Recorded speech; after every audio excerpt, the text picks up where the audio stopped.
ప్రభువైన క్రీస్తు నామంలో అందరికీ వందనాలండి. ప్రియులారా, భూమి మీదకి వచ్చినటువంటి ప్రతి మనిషి జీవితంలో ఏదో ఒక సమయంలో, ఏదో ఒక సందర్భంలో, ఏదో ఒక రీతిలో ఏదో ఒక కష్టం వస్తూనే ఉంటుందండి. ఆ కష్టాలనేవి నానా విధాలుగా ఉన్నా కానీ ప్రతి ఒక్క మనిషికి కూడా సహజం. ఏదో ఒక కష్టం వస్తూనే ఉంటుంది. అయిన వాళ్ళే వదిలేయడమైనా అవ్వచ్చు, సొంత వారే బాధపెట్టి మోసం చేయడమైనా కావచ్చు, లేదు అనంటే 10 మందిలో మన పరువు తీసేటువంటి సందర్భాలైనా రావచ్చు. అలాంటి సమయంలో మన హృదయం అనేది ఎట్లా అయిపోయిద్దంటే చాలా దారుణంగా మారిపోయి ఆ టైంలో మనం కూడా రెస్పాండ్ అవుతాం. ఎవరైనా కనుక 10 మందిలో మనల్ని తిట్టారనుకోండి, నువ్వు అలాంటి వాడవు కదా, నువ్వు అలాంటిది అనవు కదా, నువ్వు నన్ను ఎందుకు అంటున్నావు, నేను నిన్నేం చేశాను అని చెప్పి వెంటనే మనం నోరు జారి వాళ్ళు ఏ విధంగా అయితే మనతో మాట్లాడారో మనం కూడా అలా మాట్లాడేస్తామండి. అటువంటి టైంలో ఇంక మనకి ఎవరూ లేరు. ఇంక మన జీవితం వేస్ట్, నా పరువు మొత్తం పోయింది, అందరిలో నన్ను వీళ్ళు తిట్టేశారు, అందరిలో నన్ను వీళ్ళు అవమానించారు, నా వాళ్ళే నన్ను వదిలేశారు అని చెప్పేసి మనం బాధపడుతూ ఉంటామండి. అయితే ప్రియులారా, ఇలాంటి పరిస్థితే ఒక భక్తుని యొక్క జీవితంలో కూడా జరిగిందండి. ఒకసారి మనందరం కూడా చూద్దాం. 2వ రాజుల గ్రంథంలో మనం చూసినట్లయితే 2వ రాజుల గ్రంథము 18వ అధ్యాయం, 2వ రాజుల గ్రంథము 18వ అధ్యాయం 31వ వచనం. 2వ రాజుల గ్రంథం 18వ అధ్యాయం 31వ వచనం. హిజ్కియా చెప్పిన మాట మీరు అంగీకరింపవద్దు.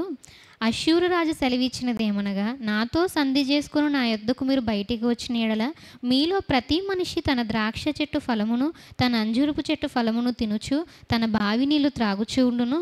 అటు పిమ్మట మీరు చావక బ్రతుకున్నట్లుగా మేము వచ్చి మీ దేశం వంటి దేశమునకు, అనగా గోధుమలను ద్రాక్షరసమును గల దేశమునకు, ఆహారమును ద్రాక్ష చెట్లను గల దేశమునకును, ఒలీవ తైలమును తేనెయును గల దేశమునకు మిమ్మల్ని తీసుకుని పోదును. అచ్చట మీరు సుఖముగా ఉందురు. కావున యెహోవా మిమ్మల్ని విడిపించినని చెప్పి హిజ్కియా మీకు బోధించు మాటలు వినవద్దు. ప్రియులారా, అక్కడ ఉన్నటువంటి జనాలతో అష్షూరు రాజుకు సంబంధించినటువంటి వాళ్ళు మాట్లాడుతున్నారు అనమాట. అష్షూరీయులు మాట్లాడుతున్నారు. ఏమని మాట్లాడుతున్నారు? అదిగో హిజ్కియా ఉన్నాడు చూసారా, ఆయన మాట మీరు వినొద్దు. ఆయన రాజండి హిజ్కియా, యూదారాజు, ఆయన మాట మీరు వినొద్దు అని చెప్పి అక్కడ ఉన్నటువంటి జనాలందరితో వచ్చి మాట్లాడుతున్నారు. అటువంటి టైంలో మనం ఏం చేస్తాం? ఎవడ్రా నువ్వు, నా మాట వినొద్దని నువ్వు చెప్తున్నావేంటి అని చెప్పి వెంటనే మనం వాళ్ళ దగ్గరికి వెళ్ళిపోయి వాళ్ళని కొట్టడమో, వాళ్ళని తిట్టడమో, వాళ్ళని చంపడమో ఏదో ఒకటి చేస్తారు జనరల్గా బయట. కానీ ప్రియులారా, హిజ్కియా గారు ఆ టైంలో ఏం చేశారని మనం చూసామనుకోండి, అంత మాత్రమే కాదు ఇంకేం మాట్లాడుతున్నారో మనం చూసినట్లయితే 33వ వచనం. ఆయా జనముల దేవతల్లో ఏదైనా తన దేశమును అష్షూరు రాజు చేతిలో నుండి విడిపించిన హమాదు దేవతలు ఏమాయను, అర్పాదు దేవతలు ఏమాయను, సెపర్వయీము దేవతలు ఏమాయను, హేనా ఇవ్వాను వారి దేవతలు ఏమాయను, షోమ్రోను దేశపు దేవత మా చేతిలో నుండి షోమ్రోను విడిపించిన, యెహోవా మా చేతిలో నుండి యెరూషలేమును విడిపించిన అనుటకు ఆయా దేశముల దేవతల్లో ఏదైనా తన దేశమును మా చేతిలో నుండి విడిపించినది కలదా అని చెప్పాను. అయితే అప్పుడు హిజ్కియా గారు మాట్లాడుతున్నారు. వాళ్ళు చూడండి, నోటికి వచ్చినట్టు దేవుడిని తక్కువ చేస్తున్నారు, హిజ్కియా గారిని తక్కువ చేస్తున్నారు, దేవుడు కాపాడరు అని అంటున్నారు. దేవుడు కాపాడరు, మా చేతిలో నుంచి ఎవరిని విడిపించలేరు, ఎవరు కూడా విడిపించలేరు, ఆ హిజ్కియా కూడా విడిపించలేడు, అతని మాటలే మీరు వినొద్దు అని చెప్పేసి చెప్తున్నారు. ఆ టైంలో మనకు కోపం వస్తుందండి. మన దేవుడిని తిట్టినా, లేదు అనంటే మనల్ని తక్కువ చేసినా, ఏమన్నా కానీ మనం వెంటనే రెస్పాండ్ అవుతాం. రెస్పాండ్ అవ్వాలనే పద్ధతిలో మనం రెస్పాండ్ అయిపోతూ ఉంటాం. కానీ ప్రియులారా, అక్కడ హిజ్కియా గారు ఏం చేశారయ్యా అని మనం చూసినట్లయితే దాని కింద వచ్చినవేనండి. 36వ వచనం. అయితే అతనికి ప్రత్యుత్తరం ఇయ్యవద్దని రాజు సెలవిచ్చి ఉండుట చేత జనులు ఎంత మాత్రమును ప్రత్యుత్తరం ఇయ్యక ఊరకుండిరి. ఎందుకండి అన్ని మాటలు అంటుంటే హిజ్కియా గారు ఏం చేస్తున్నారు? నో, కామ్, మీరేం మాట్లాడొద్దు, అసలు మీరు ఆన్సర్ ఇవ్వద్దు, వాడికి సైలెంట్గా ఉండండి అంటున్నారు. ఎందుకు సైలెంట్గా ఉండమన్నారు అని అంటే, ఇదిగో ఉగ్రతకి ఆయన ఏదో చేయకుండా దేవునికి గనక చోటిస్తే దేవుడే చూసుకుంటారు అనేటువంటి విషయం హిజ్కియా గారికి బాగా తెలుసు. దాన్ని నమ్ముతున్నారు, దాన్ని ఆచరిస్తున్నారు, దాన్ని ఫాలో అవుతున్నారు. అందుకే తర్వాత ఏం జరుగుతుందయ్యా అనేటువంటి విషయం మీ అందరికీ తెలిసిందే. తర్వాత దేవుడు చక్కగా అక్కడ ఉన్నటువంటి 185,000 మందిని అక్కడ నాశనం చేయడం జరుగుతుంది.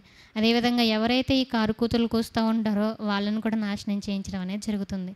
అంటే ప్రియులారా, చూడండి, మనం కూడా ఇలాంటి సిచ్యువేషన్స్లో మనల్ని ఎవరైనా ఏమైనా అన్నా, అయిన వాళ్ళే మనల్ని మోసం చేసినా, లేకపోతే సొంత వాళ్ళే మన మీద చాడీలు చెప్తూ ఉంటారు, సొంత వాళ్ళే మన మీద లేనిపోనివన్నీ పుట్టించేస్తూ ఉంటారు. అటువంటి టైంలో మనం ఏం చేయాలో తెలుసా?